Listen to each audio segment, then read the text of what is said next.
how do we actually go from this academic, theoretical knowledge that we gain in college to actually implementing something in real life. We're trying to build a Mars rover and a drone for the European Rover Challenge in Poland to simulate tasks you would want to do if you were sending an actual rover and a drone to Mars.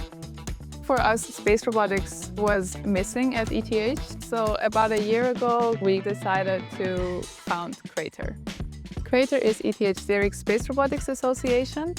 Our first project is to compete in the European Rover Challenge 2026, and our long-term goal is to advance into space-grade robotic systems so that we can create opportunities in the space industry for our students. We're currently 80 students, divided into 7 sub-teams based on the subsystems that are needed for the rover.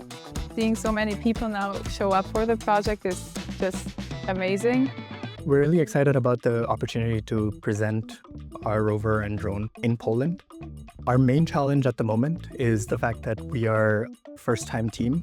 It's actually a big milestone to get the opportunity to qualify and show our project.